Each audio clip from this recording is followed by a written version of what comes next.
নিজ দলের প্রতীকী নির্বাচন করা নিয়ে বিপাকে সম্ভাব্য বিএনপি জোটের মিত্ররা। ভোটের মাঠে পড়তে হবে চ্যালেঞ্জের মুখে।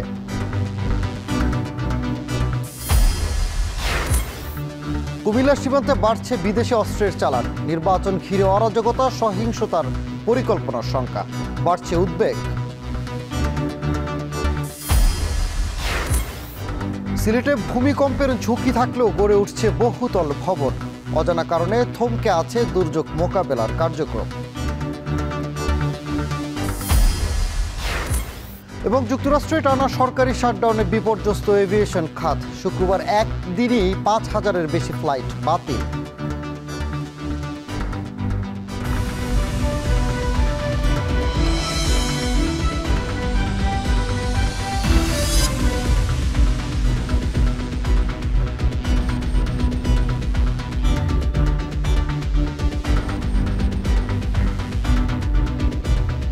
স্বাগত। এখন বাণিজ্য পুরো আয়োজনে আপনাদের সঙ্গে আছে আমি সানিম রিধা। জোটভুক্ত হলেও নিজ দলের প্রতীকে নির্বাচন করতে হবে, আইনের এমন সংশোধনীতে বেশ বিপাকে পড়েছেন সম্ভাব্য বিএনপি জোটের মিত্র কিংবা ছোট দলের মনোনয়ন প্রত্যাশীরা। তারা বলছেন নিজ দলের প্রতীক নিয়ে নির্বাচন করলে ভোটের মাঠে অনেক চ্যালেঞ্জের মুখে পড়বেন, তাই এমন সিদ্ধান্ত মানতে নারাজ দলগুলো। যদিও নিজ দলের প্রতীক নিয়ে ভোটে নামার প্রস্তুতি নিচ্ছেন তারা। বিস্তারিত তানজিলা খান মিমের রিপোর্টে। রাজধানীর আগারগাঁও এলাকায় বিশাল এক বিলবোর্ড ঝুলছে ঢাকা ১৩ আসনের সম্ভাব্য বিএনপি জোটের সংসদ সদস্য প্রার্থী ববি হাজ্জাজের। বিলবোর্ডে বলা হচ্ছে ধানের শীষে ভোট দিন, অথচ ববি হাজ্জাজ নির্বাচন কমিশনেরই নিবন্ধিত আরেকটি দলের চেয়ারম্যান, যার প্রতীক সিংহ। সংশোধিত আরপিও অনুযায়ী ধানের শীষ নয়, তাকে ভোট চাইতে হবে নিজ দলের মার্কা সিংহ প্রতীকেই। কিন্তু ইতোমধ্যেই যারা বিগত দিনের ধারা মেনে জোট বেঁধে অন্য দলের প্রতীক ব্যবহারের চেষ্টা করেছেন, তারা বলছেন নির্বাচন কমিশনের এমন সিদ্ধান্তে তাদের রাজনৈতিক অধিকার খর্ব করা হচ্ছে। একই সাথে অন্তর্বর্তীকালীন সরকারের অবস্থান নিয়েও প্রশ্ন তুলছেন তারা। গণতন্ত্রকে কিভাবে উদ্ধার করা হচ্ছে এই আরপিওতে, এই সংশোধনটার মাধ্যমে? রাদার আরও রাজনৈতিক অধিকার যা যা ছিল এটা তো খর্ব করা হচ্ছে। এর আগে কি ছিল? জোটে থাকলে আপনি জোটের মার্কাও নিতে পারেন, নিজের মার্কাও নিতে পারেন। কেউ যদি নিজের মার্কা নিতে চায় কেউ থামাচ্ছে না তাকে, কিন্তু জোটের মার্কা নিতে হলে সেই স্বাধীনতাটাও তার ছিল। এখন কি করলেন? এই স্বাধীনতাটা খর্ব করে দিলেন। যেহেতু আসলে নির্বাচনী জোট করা হয় কৌশলগত কারণে নির্বাচনে জেতার জন্য, তো 10টা দল মিলে যদি জোট করে আর 10টা দলের 10টা প্রতীকে নির্বাচন করা হয়, তো এক ধরনের হজাবরল অবস্থা তৈরি হয়, মানে ক্যাম্পেইন করাটা আসলে ঝামেলা হয়ে যায়। সম্প্রতি নির্বাচনের প্রধান আইন আরপিওর সংশোধন করে অধ্যাদেশ জারি করেছে সরকার। সংশোধিত এই আইনের 20 ধারায় মৌলিক পরিবর্তন এনে বলা হয়েছে, নিবন্ধিত কয়েকটি দল মিলে জোট করলেও জোট মনোনীত প্রার্থীকে প্রতিদ্বন্দ্বিতা করতে হবে নিজ দলের প্রতীকেই। এতে বেশ বিপাকেই পড়েছেন নতুন নিবন্ধিত কিংবা ছোট ছোট দলের মনোনয়ন প্রত্যাশীরা। আমরা প্রথম থেকে প্রিপারেশন নিচ্ছি একভাবে, আরপিও একভাবে আছে, হঠাৎ করে আপনি আরপিও চেঞ্জ করে নিয়ে আসলেন। এখন মানে আর 2 মাস বাকি, 3 মাস বাকি নির্বাচনে, এখন পুরোপুরি নতুন আঙ্গিকে সবার তৈরি হতে হবে। সো এইটা কয়েকজনকে লাভ দেবার জন্যই করা হয়েছে বলে আমরা বিশ্বাস করি, এবং অত্যন্ত নেতিবাচক একটা মুভ করেছে সরকারের পক্ষ থেকে, এটা আমরা বিশ্বাস করি। আমরা দলগুলোর সাথে এটি নিয়ে বসি নাই, সরকার সিদ্ধান্ত নিয়েছে, সেই সিদ্ধান্তে মোতাবেক আমরা কাজ করব। তবে আমার কাছে যেটি মনে হয় যে যেহেতু গণ অভ্যুত্থানের পরে এই নির্বাচন কমিশন গঠিত হয়েছে, তারা যদি এই আরপিও সংশোধন নিয়ে দলগুলোর সাথে বসতো, আলাদাভাবে কথা বলতো, সেটি ভালো হতো। সংশ্লিষ্টরা বলছেন আইন যেহেতু সংশোধন হয়ে গেছে, তাই তেমন কিছুই করার নেই প্রতীক ইস্যুতে। এজন্য অনেকটা বাধ্য হয়েই নিজ দলের প্রতীক নিয়ে ভোটের মাঠে নামতে হচ্ছে সম্ভাব্য জোটভুক্ত দলগুলোকে, যদিও প্রতীক নিয়ে আইনি লড়াইও করতে চান তারা। যদি সরকার মত বদলায় বা কোনো মামলা হয়, এগেন আমরা জানি না, তারা অলমোস্ট সবাই নেগেটিভলি এফেক্টেড। সো এর মধ্যে কেউ যদি মামলা করে, তারপর সেটা কোর্টের প্রসিজিওর কি হবে কি না হবে, সো এখনো যে আমরা অ্যাবসলিউট সার্টেন এটা হবেই না তা জানি না। তো জোটের একটি প্রতীক যদি থাকে, সেক্ষেত্রে আসলে ওই জোট নির্বাচনে জেতার ক্ষেত্রে তারা সহজে কাজ করতে পারে সবাই মিলে। কিন্তু আলাদা আলাদা প্রতীক যদি থাকে, সেক্ষেত্রে আসলে কাজ করাটা কঠিন হয়ে যায়। সংশোধিত আরপিওর এমন বিধানের আপত্তি জানিয়েছিল বিএনপি এবং দলটির মিত্র দলগুলো, কিন্তু জামায়াত ও জাতীয় নাগরিক পার্টি সহ কয়েকটি দল এই সংশোধনের পক্ষে শক্ত অবস্থান নেয়। শেষ পর্যন্ত এই সংশোধন বহাল থাকায় তারা মনে করেন ভোটারদের কাছে এখন থেকে দলের পরিচয় আরও স্পষ্ট হবে। ধানের শীষ, দাঁড়িপাল্লা আর শাপলা কলি, অন্যান্য সকল দল যদি এই 3টা মার্কায় বিলীন হয়ে যায়, তাহলে আপার হাউসে তো এই 3টা দলের বাইরে অন্য কেউ থাকবে না।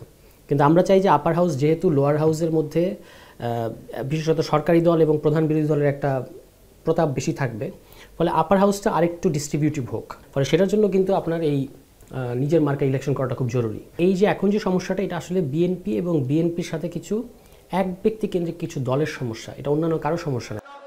বাংলাদেশের রাজনীতিতে জোটভিত্তিক নির্বাচন দীর্ঘদিনের ঐতিহ্য, কিন্তু প্রতীক ইস্যুতে আরপিও সংশোধনের ফলে ভোটের মাঠের সমীকরণ বদলে যাবে কিনা সেটি এখন দেখার বিষয়। তানজিলা খান মিম, এখন, ঢাকা। গণভোট ত্রয়োদশ জাতীয় সংসদ নির্বাচনের দিনই হতে হবে বলে মন্তব্য করেছেন বিএনপির মহাসচিব মির্জা ফখরুল ইসলাম আলমগীর। আর মির্জা আব্বাস বললেন, একটি দল ধর্ম নিয়ে ব্যবসা করছে, তারা এই দেশের স্বাধীনতা নিয়েও ষড়যন্ত্র করছে। ঐতিহাসিক 7 নভেম্বর জাতীয় বিপ্লব ও সংহতি দিবস উপলক্ষে রাজধানীতে র্যালি সমাবেশের ঢল নামে বিএনপি নেতাকর্মীদের। এ সময় দলটির শীর্ষ নেতারা বলেন, ভোট বানচালের চেষ্টা করা হলে জনগণ মেনে নেবে না। রাজু আহমেদের প্রতিবেদনে বিস্তারিত। ঐতিহাসিক 7 নভেম্বর জাতীয় বিপ্লব ও সংহতি দিবস উপলক্ষে জনসমুদ্র রাজধানী। শুক্রবার বিকেলে বিএনপির কেন্দ্রীয় কার্যালয়ে নয়াপল্টন থেকে শুরু হওয়া র্যালিতে যোগ দেন বিপুল সংখ্যক নেতাকর্মী। গণতন্ত্র পুনরুদ্ধার ও জাতীয় ঐক্যের পক্ষে স্লোগানে স্লোগানে মুখরিত হয় রাজপথ। দেশকে পুনর্গঠিত করার জন্য আমরা মুক্তিযোদ্ধারা সবসময় মাঠে ছিলাম, এখনো মাঠে আছি এবং বাংলাদেশের স্বাধীনতা সার্বভৌমত্ব সুরক্ষার জন্য আমরা সবসময় কাজ করে দেব। জনগণের সাথে কাঁধে কাঁধ মিলিয়ে রাষ্ট্র উন্নয়নের ক্ষেত্রে আমরা ভূমিকা রাখতে চাই। এদেশের মানুষ ভোটের অধিকার, ভাতের অধিকার, ন্যায়সঙ্গ অধিকারগুলো ফিরে পাবে এবং এদেশের বেকার সমস্যার সমাধান হবে। র্যালি পূর্ব সমাবেশেও জাতীয় নির্বাচনের প্রস্তুতি নিতে কর্মীদের তাগিদ দেন দলের শীর্ষ নেতারা। জানান, ৭৫-এর 7 নভেম্বরের মতোই বিএনপির হাত ধরেই গণতন্ত্র ও মানুষের মৌলিক অধিকার রক্ষা পাবে আগামীর বাংলাদেশে। তারেক রহমানের নেতৃত্বে আজকে গণতন্ত্র ফিরে আসবে এবং স্বাধীনতা রক্ষা পাবে। বাংলাদেশ জাতীয়তাবাদী দল বিএনপি সকল নেতৃবৃন্দ আপনারা ঐক্যবদ্ধভাবে একটি অবাধ সুষ্ঠু নির্বাচনের মাধ্যমে বাংলাদেশের জনগণের সরকার প্রতিষ্ঠা হবে। আজকে বাংলাদেশে আমরা বিএনপির নেতৃত্বে ইনশাআল্লাহ পুনরায় গণতন্ত্র ফিরিয়ে আনব।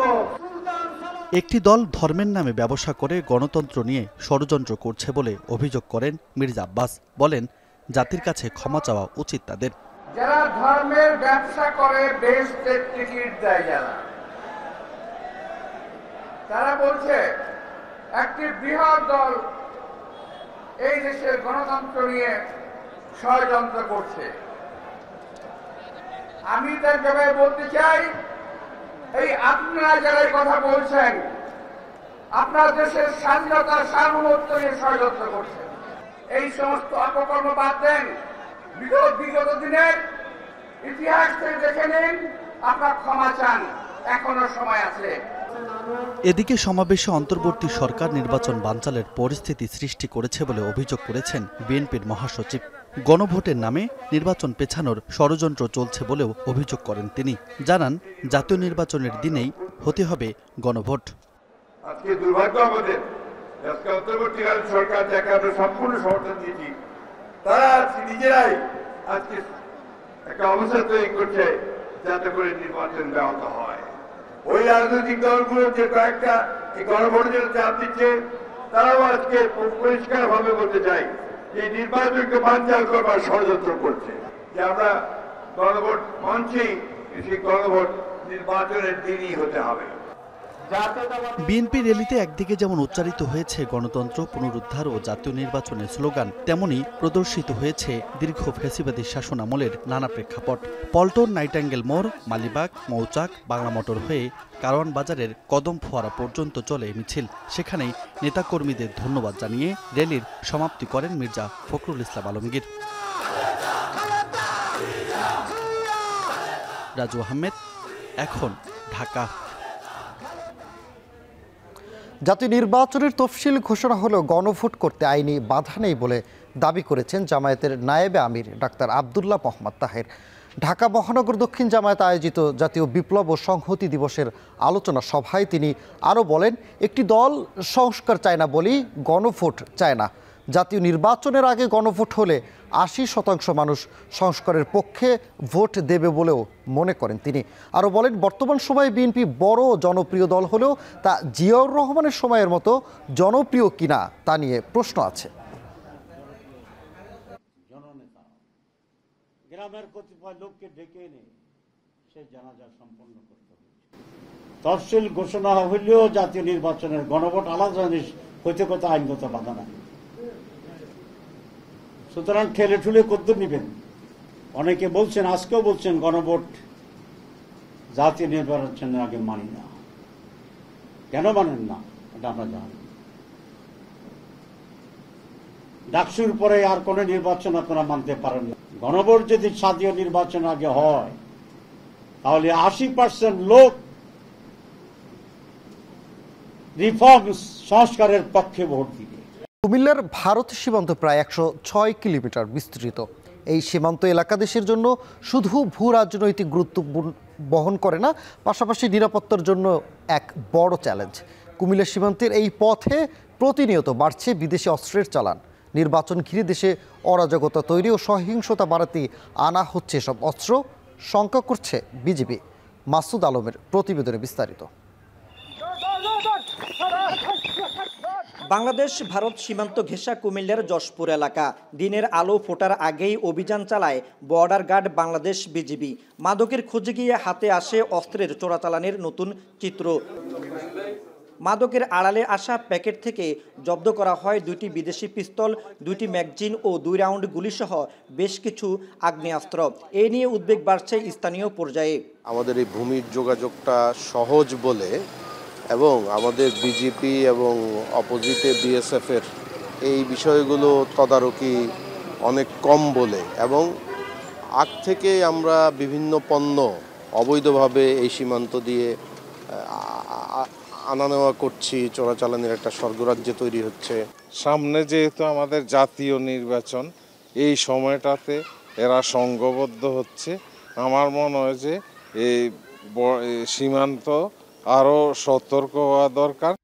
বিজিবি বলছে, কুমিল্লার সীমান্তকে ট্রানজিট পয়েন্ট হিসেবে ব্যবহার করছে অস্ত্র চোরাচালানকারীরা। আসন্ন জাতীয় সংসদ নির্বাচন ও অভ্যন্তরীণ রাজনৈতিক পরিস্থিতিকে ঘিরে দেশে অস্থিতিশীলতা তৈরির পরিকল্পনায় এ অস্ত্র ঢোকানো হচ্ছে বলে আশঙ্কা তাদের।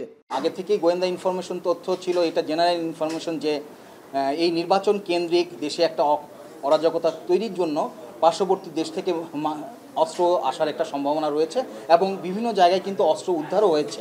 আমরা কিন্তু অস্ত্রের যাতে কোনো ধরনের চোরাচালান হতে না পারে সেই ব্যাপারে আমরা পূর্বের তুলনায় অনেক বেশি তৎপর রয়েছি। চলতি বছরের গেল 10 মাসে সীমান্ত এলাকায় চোরাচালানকৃত প্রায় 60 কোটি টাকা মূল্যের মালামাল জব্দ করা হয়েছে, যেখানে আছে অস্ত্র ছাড়াও মাদক, আতশবাজি ও পোশাকসহ বিভিন্ন ভারতীয় পণ্য।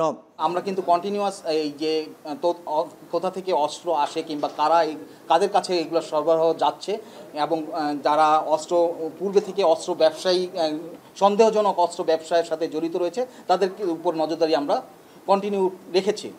তথ্য বলছে, সীমান্ত পথে অস্ত্রের অবৈধ চোরাচালান ছাড়াও গেল 2 মাসে কুমিল্লায় বিভিন্ন ধরনের 12টি আগ্নেয়াস্ত্র জব্দ করেছে আইন শৃঙ্খলা বাহিনী। মাসুদ আলম, এখন, কুমিল্লা। দেশের উত্তর পূর্বাঞ্চলে প্রায় 80 বর্গ কিলোমিটার আয়তনের শহর সিলেট। বিগত 2022 সালের পর ছোট এই শহরে এখন পর্যন্ত ছোট বড় মিলিয়ে ভূমিকম্প হয়েছে অন্তত 27 বার, যার মধ্যে 5 মাত্রার ভূমিকম্প হয়েছে 3 বার আর বাকিগুলো 4 মাত্রার বেশি। এলাকাটিতে ভূমিকম্পের ঝুঁকি থাকলেও দুর্যোগ মোকাবেলায় কার্যক্রম থমকে আছে অজানা কারণে। জরিপ চালিয়ে বিশেষজ্ঞরা বেশ কিছু সুপারিশ করলেও তা আমলে নেয়নি কেউ, ফলে আতঙ্কে দিন কাটান নগরবাসী। গোলজার আহমেদের প্রতিবেদনে বিস্তারিত।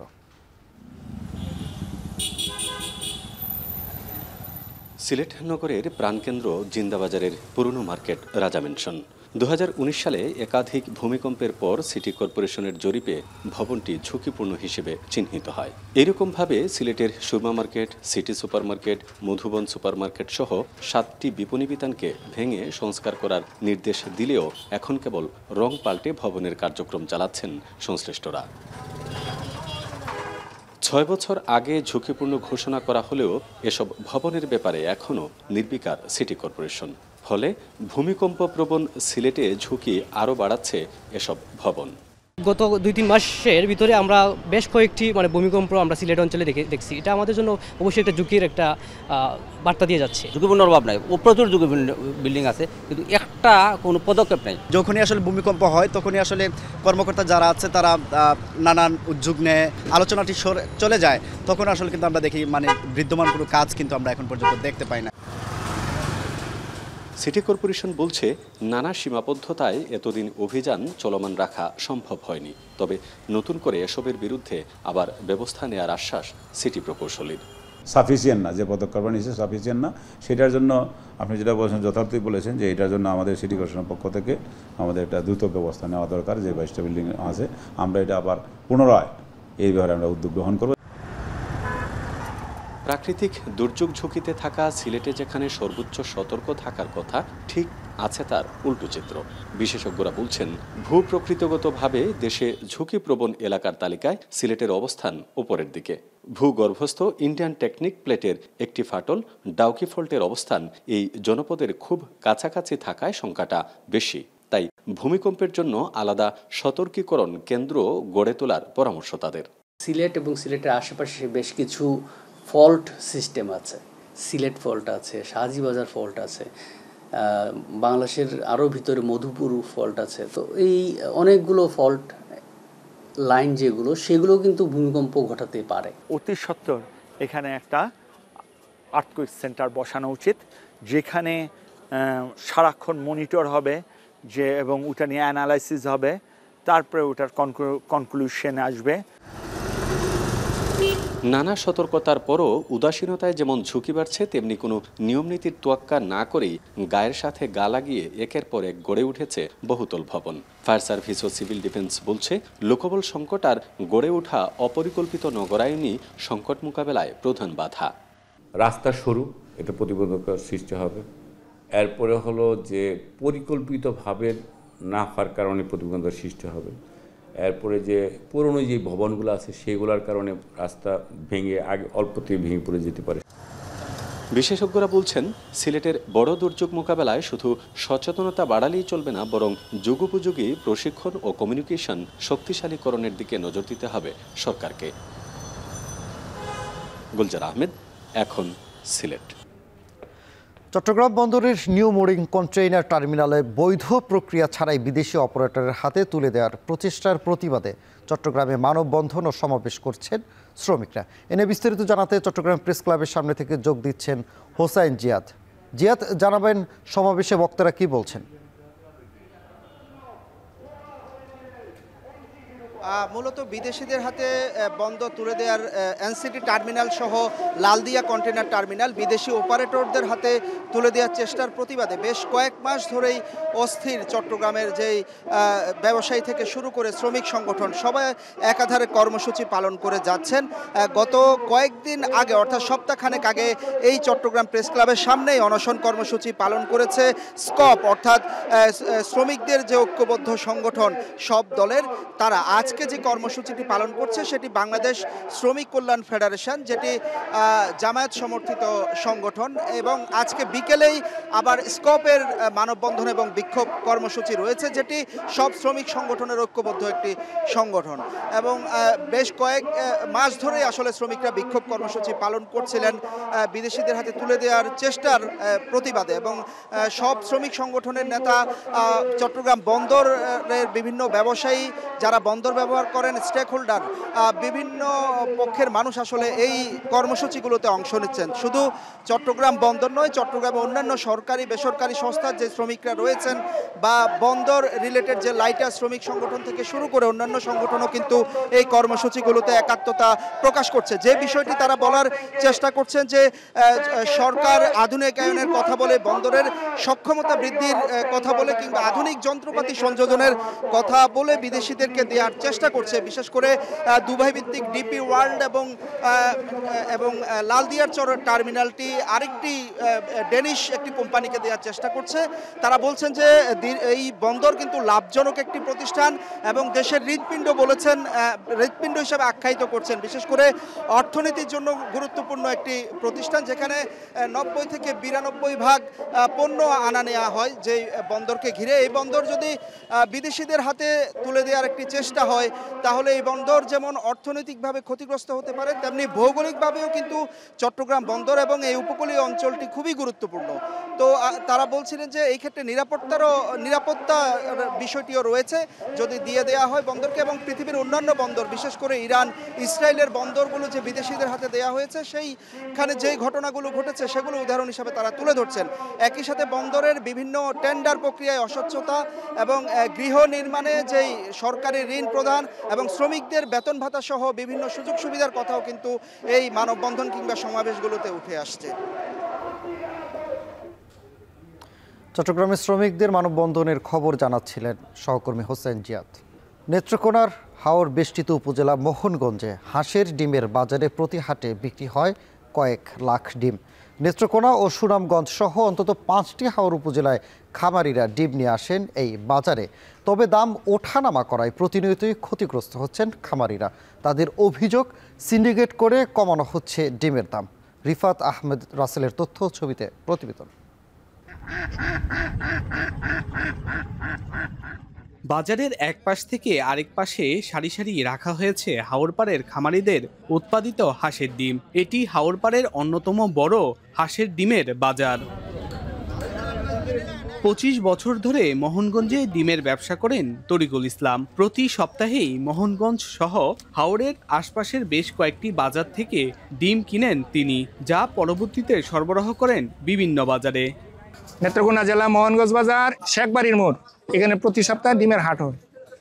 পর্যাপ্ত পরিমাণ ডিম আসে, আমরা এখান থেকে পাইকারি দরে কিনে ঢাকায় সাপ্লাই করি। এখানে প্রায় 2 লক্ষ ডিম উঠে।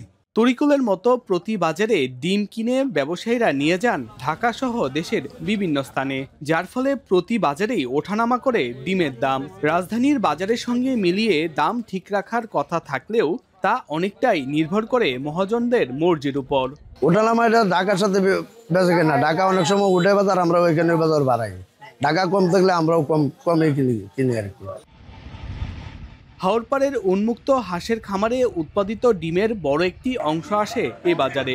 গত বছর যেখানে এই সময় 100 হাঁসের ডিম এ বাজারে বিক্রি হয়েছে 1700 থেকে 1800 টাকা পর্যন্ত, এবছর তা নেমে দাঁড়িয়েছে 1200 থেকে 1300 টাকায়। নির্মতন 2 লাখ টাকা বিক্রি হবার কথা আছে, অনেক 1 লাখ টাকা হয় না, অনেক আশারে খাওয়া কি এভাবে যদি দিয়েছি আমরা ডিম, আমরা দান বাঁচত না, কামলাটিও আমরা দিতে পারতাম না। ডিমের বাজার দর একটু কমের দিকে, যদি বেশি হতো তাহলে আমরা লাভবান হইতাম একটু বেশি। খামারিরা যেন ন্যায্য দামে ডিম বিক্রি করতে পারে সেই জন্য নিয়মিতই বাজার মনিটরিং করা হচ্ছে বলে জানালেন জেলা অতিরিক্ত প্রাণী সম্পদ কর্মকর্তা। মোহনগঞ্জে তো 2টি বড় বাজার রয়েছে ডিমের, সেখানে উপজেলা প্রাণী সম্পদ কর্মকর্তা নিয়মিত বাজার মনিটরিং করে থাকেন। যেহেতু নিয়মিত মনিটরিং হচ্ছে, তো সুতরাং কৃষকরা ন্যায্য মূল্য পাওয়ারই কথা। খামারিরা যাতে ন্যায্য মূল্যের ডিম বিক্রি করতে পারেন সেজন্য উনি বাজার পরিদর্শন করেন। জেলার হাওর বিস্তৃত 6টি উপজেলায় বাণিজ্যিক হাঁসের খামার রয়েছে 1026টি, যেখানে প্রতি মাসে হাঁস ও মুরগি মিলিয়ে ডিমের উৎপাদন হয় প্রায় 35 লাখ। রিফাত আহমেদ রাসেল, এখন নেত্রকোনা। এবার আন্তর্জাতিক প্রসঙ্গ। যুক্তরাষ্ট্রে টানা সরকারি শাটডাউনে বিপর্যস্ত অ্যাভিয়েশন খাত। শুক্রবার একদিনই 5000-এর বেশি ফ্লাইট বাতিল ও বিলম্বিত করেছে মার্কিন এভিয়েশন বিভাগ। এদিকে শাটডাউনের কারণে বন্ধ থাকা লাখ লাখ ফেডারেল কর্মীর বেতন পুনরায় চালু করার একটি বিল সিনেটে ব্যর্থ হয়েছে। আর শাটডাউন শেষ হওয়া ডেমোক্র্যাটদের উপর নির্ভর করছে বলে জানিয়েছেন ডোনাল্ড ট্রাম্প। পাশাপাশি অচল অবস্থা দূর না হওয়া পর্যন্ত সিনেটরদের ওয়াশিংটন সেরে না যাওয়ারও আহ্বান জানান তিনি। বিস্তারিত জানাচ্ছেন সঞ্জিদ ইসলাম তন্নি। টানা 38 দিনে গড়িয়েছে যুক্তরাষ্ট্রের ফেডারেল শাটডাউন। বিভিন্ন খাতে ব্যয় কমানো এবং কর্মী ছাঁটাইয়ের পর এবার ভয়াবহ বিপর্যয়ের মুখে মার্কিন এভিয়েশন খাত। 4% ফ্লাইট চলাচল কমানোর ঘোষণার একদিন পরেই 5,000-এরও বেশি ফ্লাইট বাতিল ও বিলম্বিত করতে বাধ্য হয়েছে মার্কিন এভিয়েশন বিভাগ। বিমানবন্দরগুলোতে ট্রাফিক নিয়ন্ত্রকের ঘাটতিতে এই সিদ্ধান্ত নেওয়া হয়েছে। অতিরিক্ত কাজের চাপে অসুস্থ হয়ে পড়েছেন অনেকেই, আর শাটডাউনের কারণে বিনা বেতনে কাজ করা কর্মীদের একাংশ পার্ট টাইম চাকরিতে যোগ দিয়েছেন। ফেডারেল এভিয়েশন অ্যাডমিনিস্ট্রেশন জানিয়েছে অভ্যন্তরীণ ফ্লাইট চলাচল 4% কমানো শুরু হয়েছে। আগামী সপ্তাহে এই সংখ্যা বেড়ে 10% পর্যন্ত হতে পারে। আর শাটডাউন অব্যাহত থাকলে বিমান চলাচল 15% থেকে 20% পর্যন্ত কমে আসতে পারে। বড়দিনের ছুটির আগে এমন বিপর্যয়ে হতাশা ও উদ্বেগ প্রকাশ করেছে মার্কিনরা। অচলাবস্থা চলতে থাকলে আরও বড় সমস্যা তৈরি হবে বলেও আশঙ্কা তাদের। এদিকে শাটডাউনের কারণে যে সকল ফেডারেল কর্মীর বেতন আটকে আছে তাদের বেতন পুনরায় চালু করতে সিনেটে একটি বিল উত্থাপন করে ডেমোক্র্যাটরা। তবে রিপাবলিকান ও ডেমোক্র্যাটদের মতবিরোধের কারণে শেষ পর্যন্ত বিলটি পাশে ব্যর্থ হয়। ফেডারেল শাটডাউনের জন্য বরাবরই ডেমোক্র্যাটদের দায়ী করে আসছেন প্রেসিডেন্ট ডোনাল্ড ট্রাম্প। এবার অচলাবস্থা কবে দূর হবে সেটাও তাদের ওপরই নির্ভর করছে বলে জানান ট্রাম্প। আর ডেমোক্র্যাটরা শাটডাউন তুলে নেওয়ার সিদ্ধান্ত না নেওয়া পর্যন্ত সিনেটরদের ওয়াশিংটনে অবস্থান করার আহ্বানও জানান। নিজের মালিকানাধীন সামাজিক মাধ্যম ট্রুথ সোশ্যালের এক পোস্টে ট্রাম্প বলেন, শাটডাউনের বিষয়ে সিদ্ধান্ত না হওয়া পর্যন্ত শহর ছেড়ে যাওয়া উচিত না। সানজিদা ইসলাম তন্নি, এখন বিশ্ব। গাজা উপত্যকায় গণহত্যা চালানোর অভিযোগে নেতানিয়াহু সহ 37 ইসরায়েলি কর্মকর্তার বিরুদ্ধে গ্রেপ্তারি পরোয়ানা জারি করেছে তুরস্ক। শুক্রবার তুরস্কের ইস্তাম্বুল শহরের শীর্ষ সরকারি কৌঁসুলির দপ্তর থেকে এই পরোয়ানা জারি করা হয়েছে। নেতানিয়াহু ব্যতীত অন্যান্য যেসব কর্মকর্তার নামে জারি করা হয়েছে সেই তালিকা থাকায় উল্লেখযোগ্য ব্যক্তিরা হলেন ইসরায়েলের প্রতিরক্ষা মন্ত্রী ইসরায়েল কাটস, জাতীয় নিরাপত্তা বিষয়ক মন্ত্রী ইতামার বেন গাভির এবং স্বরাষ্ট্রমন্ত্রী ইয়াল জামির।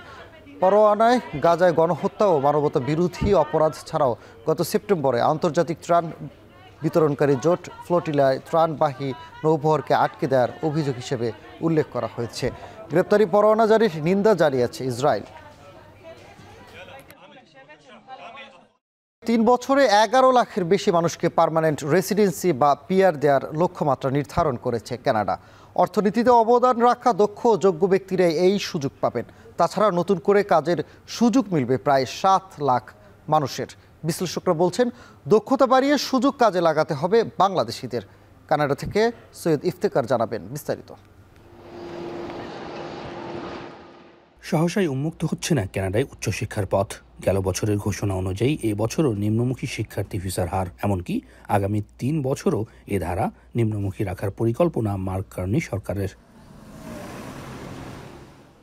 অভিবাসন বিভাগের তথ্য মতে 2026 সালে 1,55,000 এবং 2027 ও 28 সালে 1,50,000 করে শিক্ষার্থী আনা হবে কানাডায়। তবে এক্ষেত্রে গুরুত্ব পাবেন অনার্স, মাস্টার্স ও পিএইচডির শিক্ষার্থীরা। গেল বছর আবাসন সংকট আর চাকরির স্বল্পতার যে সমস্যা তা নিরসনে টানা হয় শিক্ষার্থীদের লাগাম। এতে অনেক শিক্ষা প্রতিষ্ঠান পড়ে লোকসানে। 2026-এ 1,55,000 এবং তার পরবর্তী বছরগুলোতে 1,50,000। টেম্পোরারি ফরেন ওয়ার্কারদের জন্য তারা নির্ধারিত করেছে 2,30,000, তার পরবর্তী বছরগুলোতে 2,20,000 করে। তার মানে সংখ্যাগুলো কিন্তু আগের চেয়ে বেশ কম। আসন্ন 3 বছর কানাডায় পার্মানেন্ট রেসিডেন্সি বা পিআর অর্থাৎ স্থায়ীভাবে বসবাসের সুযোগ পাবেন 11,40,000 মানুষ। এক্ষেত্রে প্রাধান্য দেওয়া হবে যারা কানাডায় বসবাস করছেন, কাজ করছেন, ট্যাক্স দিচ্ছেন তাদেরই। যারা কিনা হেলথ ওয়ার্কার এবং কনস্ট্রাকশন ওয়ার্কার এই দুটো ইন্ডাস্ট্রিতে যারা আছেন বা আসতে চাচ্ছেন, হয়তো তাদের জন্য একটি সুখবর, কারণ সরকার আগামী 5 বছরে তাদের জন্য একটি বিশাল বড় ফান্ডিং বরাদ্দ করেছে। তার মানে বোঝা যাচ্ছে সরকার এই দুটো সেক্টরকে আসলে খুব বেশি মাত্রায় প্রায়োরিটি দিতে যাচ্ছে। বর্তমানে কানাডায় বেকারত্বের হার 7% উপরে। যুক্তরাষ্ট্রের সঙ্গে শুল্ক সংকটে আটকে গেছে মার্ক কার্নি প্রশাসন, যা থেকে উত্তরণে বিনিয়োগ বাড়ানোই নজর অটোয়ার। বিশ্লেষকরা বলছেন, অর্থনীতিকে শক্তিশালী না করলে অভিবাসন ব্যবস্থাও ভেঙে পড়বে। সৈয়দ ইফতেখার, এখন কানাডা। আশ্রয় পাওয়া তাঁবুর বেশিরভাগ অংশই ছেঁড়া, নেই সুপেয় পানি ও পর্যাপ্ত খাবার। যুদ্ধবিরতির পরও গাজার খান ইউনিস সহ অনেক অঞ্চলে বাস্তুচ্যুত মানুষ এখনও কাটাচ্ছে মানবেতর জীবন। মানবিক সংগঠনগুলোর অভিযোগ, ইসরায়েল ত্রাণ সামগ্রী প্রবেশে গাজামুখী সব বর্ডার খুলে না দেয় উপত্যকাটির প্রতিটি মানুষের কাছে পৌঁছানো সম্ভব হচ্ছে না। পাশাপাশি শীতের আগে গাজায় ত্রাণ সামগ্রী সরবরাহের পরিমাণ বাড়াতে তেল আবিবের প্রতি আহ্বানও জানিয়েছে সংস্থাগুলো। বিস্তারিত থাকছে অর্ণব প্রসাদের প্রতিবেদনে। মানাল সেলেম যুদ্ধবিধ্বস্ত গাজা উপত্যকার এক বাস্তুচ্যুত বাসিন্দা। ইসরায়েলি আগ্রাসনে ভিটেমাটি হারিয়ে 7 সন্তান নিয়ে ঠাঁই মিলেছে খান ইউনিসের একটি তাঁবুতে। কিন্তু পর্যাপ্ত খাবার ও পানির ব্যবস্থা না থাকায় কোনো রকম দিন পাড়ি দিচ্ছেন 52 বছর বয়সী এই নারী। مش قادرين نعيش وبدنا خيم، يعني بنفعش هذا الكلام. الناس اللي تسمعني يا ريت اي واحد يسمعني بالكلام هذا يحاولوا يدبروا لنا خيم. শুধু মানাল সেলেমি নয়, খান ইউনিস সহ গাজার বিভিন্ন অংশের বাস্তুচ্যুত মানুষের গল্প ঠিক এমনই। من الشتاء لانه وضع الخيم عندنا مأساة جدا زي ما انت شايف، الخيم محترقه والشوادر جايبه. المساعدات هذه يا ريت تيجي بشيء رسمي تسلم لناس، يعني انا ما بقدرش يعني انا بنفرم تحت العجل. অক্টোবরে যুক্তরাষ্ট্রের মধ্যস্থতায় হামাস ইসরায়েল যুদ্ধবিরতি কার্যকর হলেও এসব বাস্তুচ্যুত মানুষের জীবনে আসেনি তেমন কোনো পরিবর্তন। এতদিন ইসরায়েলি আগ্রাসনের ভয়ে আতঙ্কে দিন কাটালেও তাদের নতুন শঙ্কার কারণ হয়ে দাঁড়িয়েছে আসন্ন শীত। এরই মধ্যে বিষয়টি নিয়ে উদ্বেগ প্রকাশ করেছে উপত্যকাটিতে কাজ করা বিভিন্ন মানবিক সংস্থা। বাস্তুচ্যুতদের নিয়ে কাজ করা নরওয়েজিয়ান রিফিউজি কাউন্সিল জানায়, গাজায় প্রায় 15 লাখ মানুষের জরুরি ভিত্তিতে আশ্রয় কেন্দ্রের প্রয়োজন। কিন্তু ইসরায়েলি অনুমোদনের অপেক্ষায় প্রচুর পরিমাণ তাঁবু ও অন্যান্য সহায়তা সামগ্রী ঢুকতে পারছে না উপত্যকাটিতে। রয়টার্স জানায়, গাজায় টানা 2 বছরের ইসরায়েলি আগ্রাসনে ঘরবাড়ি হারিয়েছেন প্রায় 23 লাখ বাসিন্দা।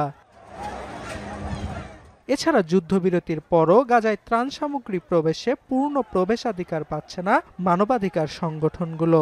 ওয়ার্ল্ড ফুড প্রোগ্রাম জানায়, যুদ্ধবিরতির পর থেকে সংস্থাটি গাজায় 20,000 মেট্রিক টন খাবার সরবরাহ করেছে, যা মোট চাহিদার তুলনায় অর্ধেক। উপত্যকাটিতে সংস্থাটির 145টি বিতরণ কেন্দ্রের মধ্যে কার্যক্রম চলছে 44টির। The winter months are coming, people are still suffering from hunger, and this is why we would like to have the access to the urgency of opening the northern border crossing points, because that will get us fast to the north of Gaza, where we know that the food needs are high. বর্তমানে গাজার 2টি অংশ দিয়ে ত্রাণ প্রবেশের অনুমতি পাচ্ছে WFP সহ অন্যান্য মানবিক সংস্থা। প্রতিশ্রুতি থাকলেও এখনো ত্রাণ সরবরাহের জন্য রাফা ক্রসিং খুলেনি ইসরায়েলি কর্তৃপক্ষ। তবে সব অভিযোগ উড়িয়ে দিয়ে ইসরায়েলের দাবি, যুদ্ধবিরতির শর্ত মোতাবেক গাজায় প্রতিদিন 600টি ত্রাণবাহী ট্রাক প্রবেশের অনুমতি দিচ্ছে তারা। তাদের দাবি, হামাস সদস্যরা বাসিন্দাদের কাছে পৌঁছানোর আগেই খাবার চুরি করছে। তবে এটি অস্বীকার করে ফিলিস্তিনের স্বাধীনতাকামী গোষ্ঠীটি বলছে, ইসরায়েলি বাধার মুখে দিনে মাত্র 145টি ট্রাক প্রবেশ করতে পারছে উপত্যকাটিতে। অর্ণব প্রসাদ, এখন বিশ্ব। 10ম গ্রেডের বেতন সহ 3 দাবিতে রাজধানীর কেন্দ্রীয় শহীদ মিনারে অবস্থান কর্মসূচি পালন করছেন সরকারি প্রাথমিক স্কুলের শিক্ষকরা। সেখানে আছেন আরিফ হোসেন, যুক্ত হচ্ছি তার সাথে। আরিফ, কি বলছেন শিক্ষকরা, তাদের দাবিগুলো নিয়ে বিস্তারিত জানাবেন।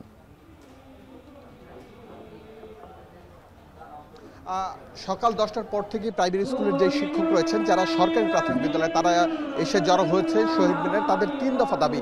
প্রথমটি হলো যে 10ম গ্রেডে তাদের বেতন ভাতা, এবং আপনি দেখতে পাচ্ছেন যে আমার পিছে তারা অবস্থান করছে। এখানে প্রায় 10 থেকে 12,000 শিক্ষক ইতিমধ্যে শহীদ মিনার এবং এর আশপাশে এলাকায় জড়ো হয়েছে। কারণ আপনারা নিশ্চয়ই জানেন যে 65,000 শিক্ষা প্রতিষ্ঠানের প্রায় 3.5 লাখের উপরে যে শিক্ষক রয়েছে, তাদের একটি দাবি যে তারা 3য় গ্রেডে তাদের কেন 10ম গ্রেডে তাদের নিয়োগ ব্যবস্থা, অর্থাৎ তাদের যে বেতন ভাতা, সেই বেতন ভাতা দেওয়া হবে না। এই উপলক্ষে তারা সকাল 10টা থেকে লাগাতার তাদের কর্মসূচি তারা পালন করবেন, এমনটা জানিয়েছেন। এছাড়া আমরা কথা বলেছিলাম শিক্ষক প্রতিনিধিদের সাথে। তারা বলছেন বিভিন্নভাবে দফায় দফায় তারা সরকারের সাথে কথা বলেছেন, সরকারের বিভিন্ন মহলের সাথে তারা যোগাযোগ করার চেষ্টা করছেন, এবং কোনোভাবেই কোনো পরিস্থিতিতেই তারা এই 10ম গ্রেডের চাকরির যে বেতন ভাতা রয়েছে সেটি ছাড়া উঠবেন না। এছাড়া 10 ও 16তম বছর পূর্তির পর যদি চাকরির, সেক্ষেত্রে তাদের মান অনুযায়ী তাদের পদোন্নতি সেটি দিতে হবে। এছাড়া শিক্ষা শিক্ষকদের শতভাগ পদোন্নতি স্বয়ংক্রিয় পদ্ধতিতে করতে হবে এবং 3টি দাবি কিন্তু তারা করছেন। আমরা তাদের সাথে কথা বলেছিলাম। এখানে যারা উপস্থিত রয়েছেন তারা বাংলাদেশের বিভিন্ন জায়গা থেকে আসছেন, কেউ দিনাজপুর, কেউ রংপুর, কেউ বরিশাল বিভাগ, প্রত্যেকটি বিভাগের লোকজনই কিন্তু আমরা এখানে দেখতে পাচ্ছি এবং তারা যে কোনো মূল্যের বিনিময়ে তাদের যে দাবি রয়েছে 10ম গ্রেডের বেতন ভাতা, সহকারী যে শিক্ষক রয়েছে সেই 10ম গ্রেডের বেতন ভাতা তারা চান। তারা বলছেন যে তারা জাতির গড়ার একটি কারিগর এবং যে কোনো বাংলাদেশের উন্নতির ক্ষেত্রে অথবা দেশকে শিক্ষিত করার জন্য অথবা বাংলাদেশের যে মেরুদণ্ড রয়েছে সেই মেরুদণ্ড শক্ত করার জন্য তারা কাজ করেন। তারা বাংলাদেশের ভিত গঠন করে, সেই হিসেবে তাদের যেই গ্রেড যথাযোগ্য যেই প্রাপ্য রয়েছে সেই প্রাপ্য কোনোভাবেই তারা পাচ্ছিলেন না। বিভিন্নভাবে তারা আন্দোলন করেছেন, সংগ্রাম করেছেন, তবে তাদের কথা কেউ শুনছে না। তারা যে কোনো মূল্যের বিনিময়ে হোক সহকারী শিক্ষকদের, যারা সহকারী শিক্ষক রয়েছেন তাদের বেতন ভাতা 10ম গ্রেডে প্রদান করতে হবে এবং 10 ও 16 বছর পূর্তিতে উচ্চতর গ্রেড যেটি রয়েছে সেই গ্রেডে তাদের পদোন্নতি দিতে হবে এবং চলতি দায়িত্ব এবং সহকারী যারা শিক্ষক রয়েছেন তাদের স্বয়ংক্রিয় পদ্ধতিতে পদোন্নতি দিতে হবে। এছাড়া যাবেন না। সকাল 9টা থেকে এখানে কিন্তু শিক্ষকদের যে কর্মসূচি, অবস্থান কর্মসূচি শুরু হয়েছে। এখানে 4টি শিক্ষক সংগঠন রয়েছে, 4টি শিক্ষক সংগঠনের বিভিন্ন জায়গার যারা নেতৃবৃন্দ রয়েছেন তারা এসছেন। এছাড়া পরবর্তীতে যারা প্রাইমারি স্কুলে যোগদান করেছেন নতুন, তারাও কিন্তু এই আন্দোলনের সাথে সংহতি প্রকাশ করেছেন। এখন পর্যন্ত অবস্থান কর্মসূচি চলছে। সরকারের পক্ষ থেকে কোনো ধরনের নির্দেশনা অথবা কোনো ধরনের যেই জবাবদিহিতা অথবা সমঝোতার যে প্রস্তাব রয়েছে সেই প্রস্তাব তখনই তারা বাস্তবায়ন করতে পারবেন বলে শিক্ষকরা জানিয়েছেন যদি তাদের দাবি দাওয়া মেনে নেওয়া হয়। 3 দফা দাবিতে কেন্দ্রীয় শহীদ মিনারের অবস্থান কর্মসূচি পালন করছেন প্রাথমিক স্কুলের শিক্ষকরা। সে খবর জানাচ্ছেন সহকর্মী আরিফ হোসেন। এই ছিল এখন বাণিজ্য। এখন টেলিভিশন ওয়েবসাইটে দেখতে ভিজিট করুন www.ekhon.tv। এছাড়া ফেসবুকে দেখতে ভিজিট করুন facebook.com/tv.ekhon এবং ইউটিউবে দেখতে ভিজিট করুন youtube.com/c/ekhon tv।